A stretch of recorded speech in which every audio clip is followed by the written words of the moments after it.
Hi, I'm Maureen Metcalf, CEO of the Innovative Leadership Institute.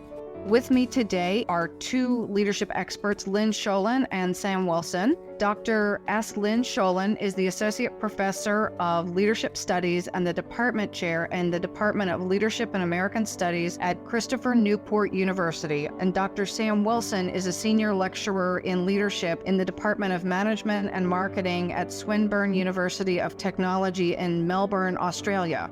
Lynn, why don't you kick us off with your top 6 findings, both what they are and a little bit about what they mean to you? Sure, and I selected findings from our results that I thought would be the most relevant and interesting to this particular audience. One of the general findings is, surprising or not surprising, in the United States, less than a third of the sample believe that leaders within the United States are leading effectively. So less than a third, and that's leadership in general, not a particular person or sector. While more than half of the participants, about 60%, believe that leaders within the US are not as effective as leaders were 20 years ago. So taken together, these results are indicating skepticism about the current state of leadership effectiveness in the United States, although not necessarily widespread skepticism.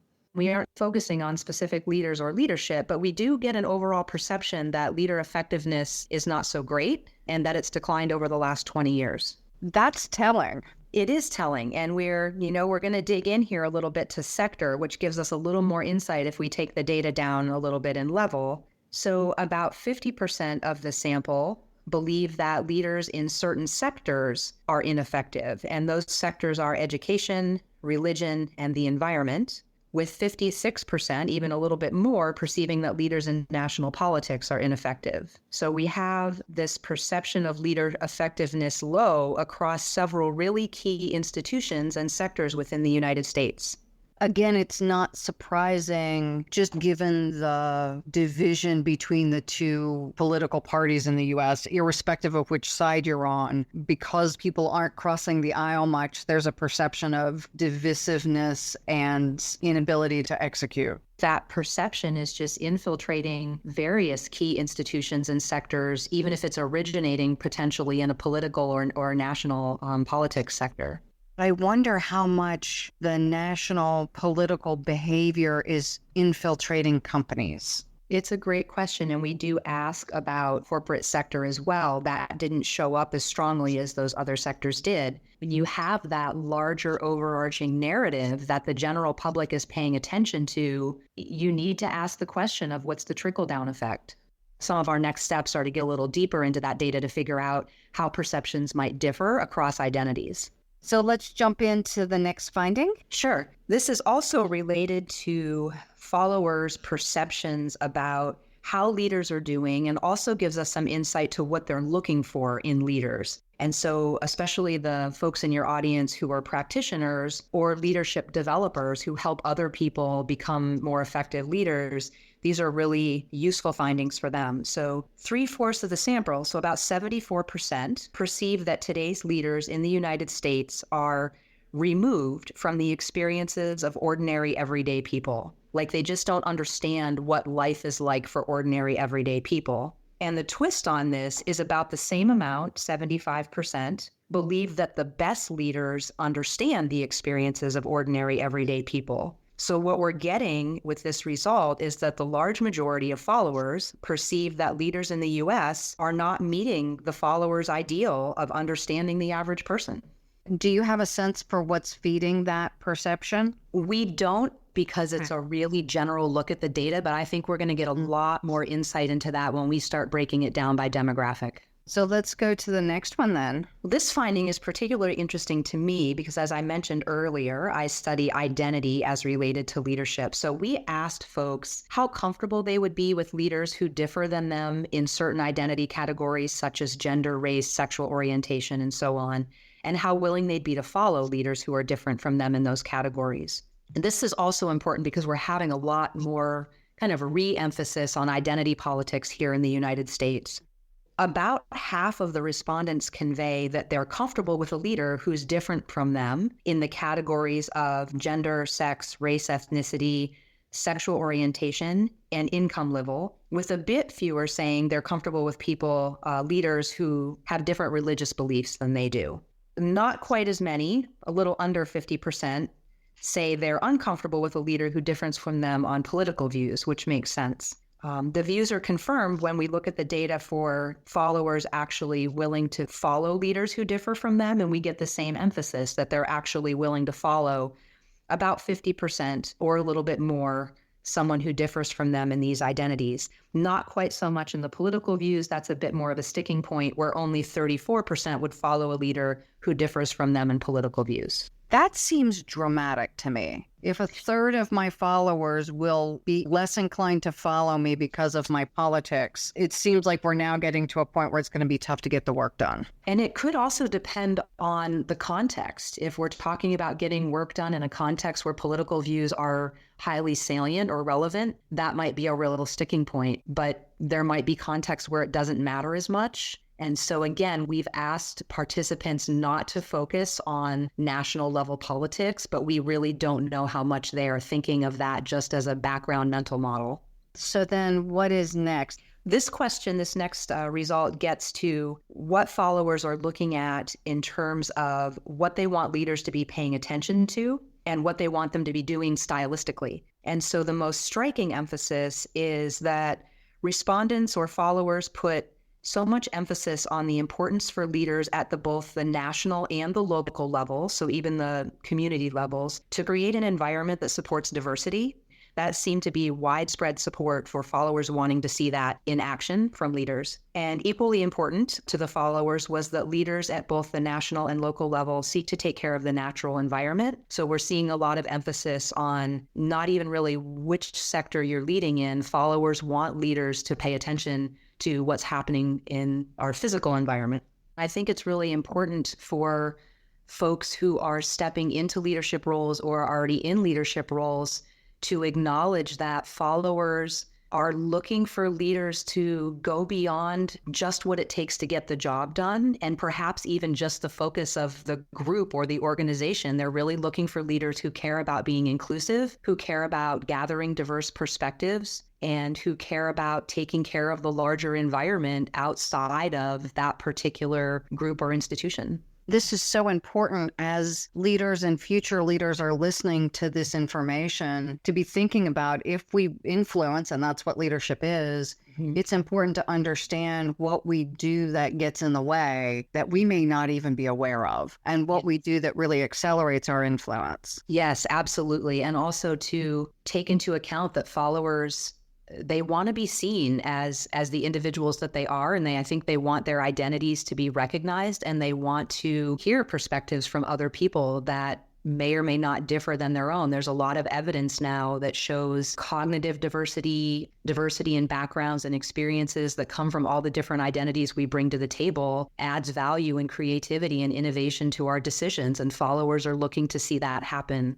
when they're working with leaders. So let's move to the next one then. Sure. This is the final one that I'll talk about because this is projecting us into the future. So we started with folks don't seem to be thinking that leadership is overly effective here in the United States at the moment, and perhaps even less effective than it was 20 years ago. So then we asked respondents to project into the future and think, well, what about our younger generations, and how are you feeling about them leading into the future?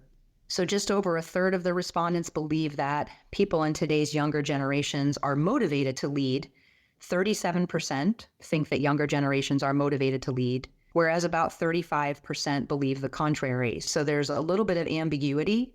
The remaining third are not really sure enough to speculate. Folks aren't really sure what to think in terms of the younger generation's motivation to lead. So they represent a country divided about how motivated the younger generations are to lead the country into the future. And a really telling sign, and this is important specifically for leadership educators and leadership developers, is that over half of the respondents, 57%, believe the younger generations are not being equipped to lead. And that's really telling for us. We do leadership education at Christopher Newport University. We have a strong program in leadership studies, but accessibility to those types of program and that types of education aren't widespread. And so it's kind of a call to action in terms of leadership education as well. That's a really important point for any of us who plan to live well beyond retirement. We have to turn over leadership to our next generations. If the trends are accurate, many of us listening to this interview will be living to be 90 or well beyond. So it's not just the millennials that'll be leading, it's those younger than that now that we have to equip them because they will be running the country whether or not we want them to. And the other is the perception of motivation, that each generation shows motivation differently. So it'll be curious to see just how this unfolds. It is. And Maureen, if I can tie in one more quick finding because it's relevant, 46% of the folks that we surveyed believe it's too risky to be a leader in the current social climate in the United States. So we have almost half of folks saying, I'm not motivated to lead because it's just too risky. And if our younger generations grow up with that same mentality, we're going to be in trouble. So this is really a call to action for all of us to at least consider these findings and look at how we personally run our organizations. So Sam, let's jump into yours at this point. Okay, sounds good. Thanks, Maureen. So I thought it might be helpful to preface my remarks with just a few comments about what we measure and how we measure, because that helps to explain some of our key findings. What we did in our work is that we measured perceptions as well as people's expectations. So that helps us to understand the gap between how things seem to be and how things ought to be. And that's quite useful, as I'll come back to in a moment. The second point I'd make is that our model of leadership for the greater good sort of breaks the concept into three main sub-concepts. We look at leadership for the greater good in terms of the types of value that is created. And here we look at social value or economic or environmental value. We also look at the idea about how value is created. So how ethical are you in your conduct? How accountable are you and how transparent are you? And finally, we look at for whom do you create value? And here is the idea, is it for the self, for the other? And we have three types of indicators here. We have the idea that you should be responsive to the people you serve. You should be responsive to society. And further to Lynn's point about diversity, you should be responsive and try to balance the needs of different groups in society. So with that said, I've got 6 findings that I'd like to share with you. And like Lynn, they do tend to build on each other. The first high-level finding is that on balance, and this is from, by the way, from 6 quarters of data and has really remained quite static. On balance, the Australian community doesn't regard Australian institutions and organisations as showing leadership for the greater good. This means that although there are a small number of people who think that they do show leadership for the greater good, the vast majority don't. And actually what we find, intriguingly, is that our figures are very similar to Lynn's. Only about a third of the community think institutions across all sectors show leadership for the greater good. So there's a broad sort of similarity there. I'll move to the next one. So the overall finding that most Australians think that our organisations don't show leadership for the greater good is interesting. It's quite unhelpful as well. So we try and break this down to get a more granular sense of, well, who are the worst offenders, if you like, and who are the best performers? And so it may come as no surprise to you, but we found that the government sector, which we measure as the local government, state governments, and the federal government, are perceived as the worst performers.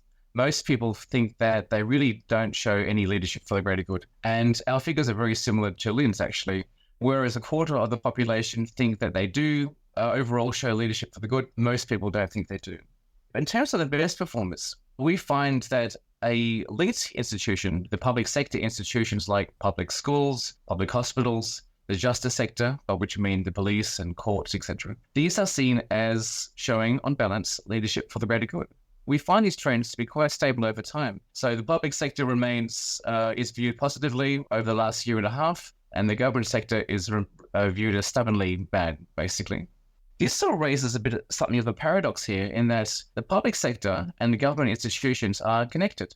One creates the laws, the other one enacts them, really, and yet they're seen remarkably different. So the paradox here is that whereas government is seen as self-serving, the institutions they govern are seen as serving the public. So there's a bit of a knotty little conundrum to try and unpack there.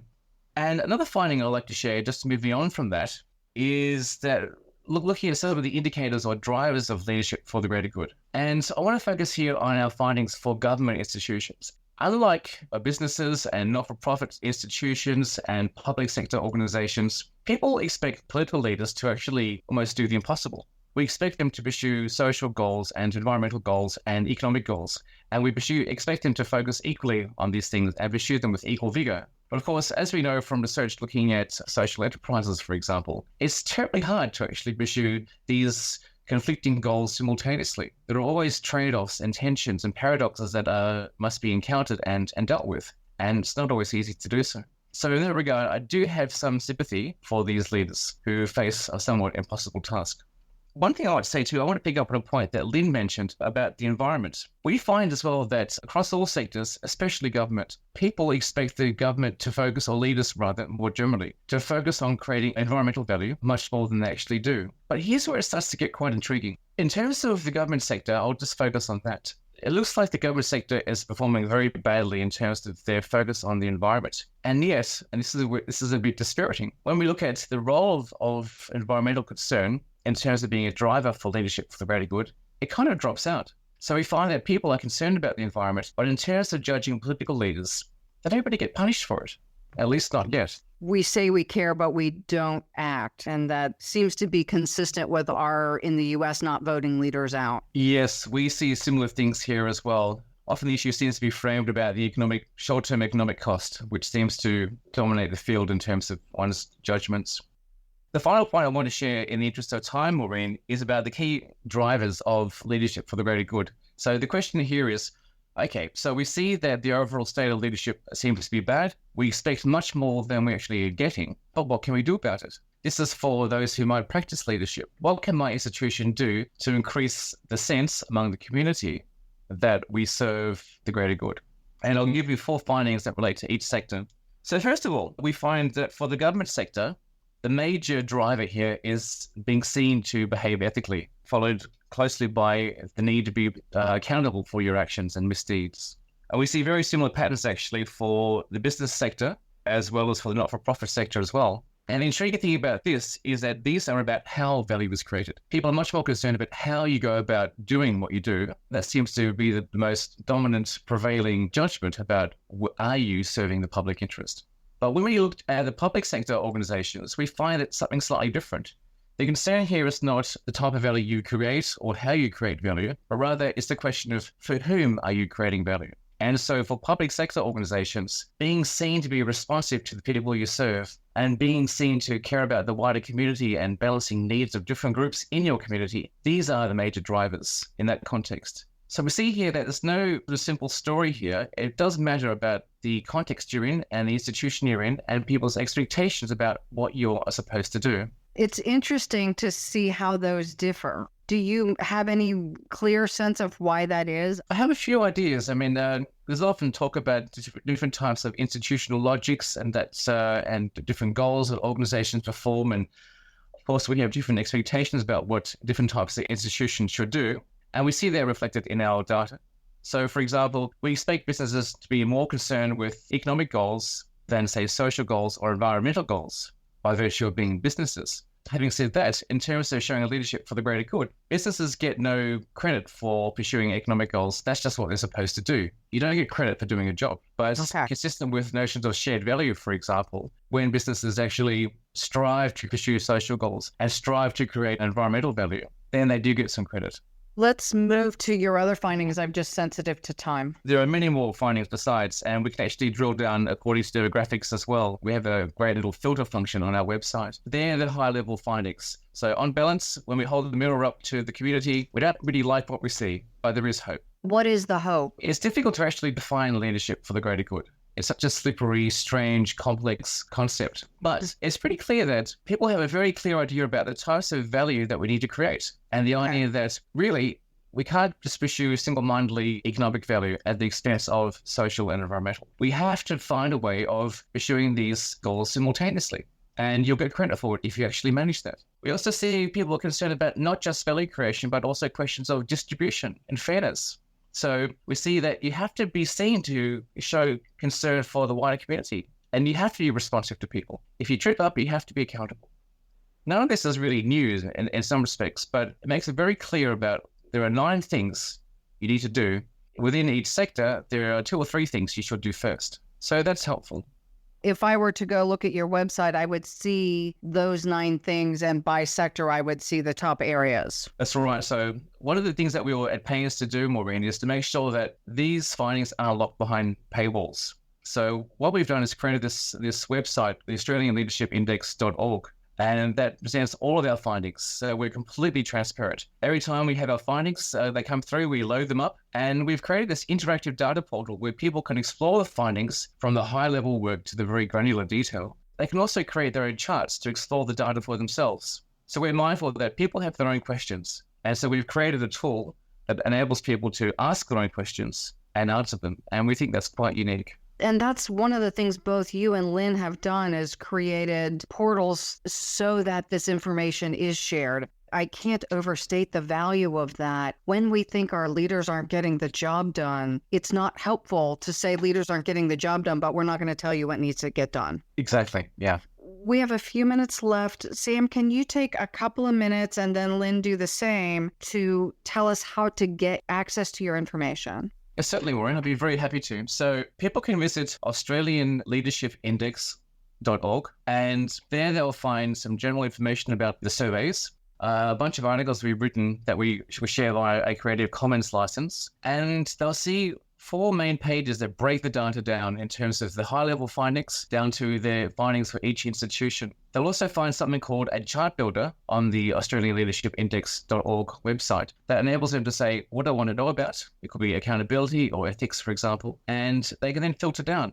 So, for example, a concern might be, what do people who lean left think as opposed to leaning right? In each area, you have recommendations for how leaders might improve. Because again, it sounds like both you and Lynn have demonstrated that people are dissatisfied with the current leadership behavior. Yeah, that's the next job. So all the information's there on the data portal, but we're in the process of writing our first annual report to provide a plain language account of what we found and what we suggest. Lynn, can you tell our listeners how they would get access to your findings? Certainly, Maureen. And we also, like Sam explained, we think it's really important to have the data accessible to folks who are interested in leadership from a variety of different angles. We do have a website. Our project website is cnu.edu/LAS/ the LAS standing for Leadership Attitude Survey. And what folks will find there is the first round of data we collected, and also some narrative making sense of what those data points are saying. What we will have rolling out, hopefully month by month, is that data broken down by demographics, so we can see how to make sense of the general data, looking more specifically into all the demographic categories that we've included in the survey. People can also contact the researchers, myself and my colleagues, Elizabeth Gagnon and Kat Callahan. We have an email account at ldsp-survey@cnu.edu. And at that email, we're looking for feedback, questions, collaborations, requests to utilize the data, anything that folks might want to get in contact with us about. One of the things I love, among many others, is that both of you are collaborating across the broader community to build on the information and continue to share it. For our listeners, thank you for joining us. Please do connect with both Sam and Lynn. Thank you for joining us, and we trust that you have found great value in this and will continue to listen. And thank you to the International Leadership Association for hosting this interview series.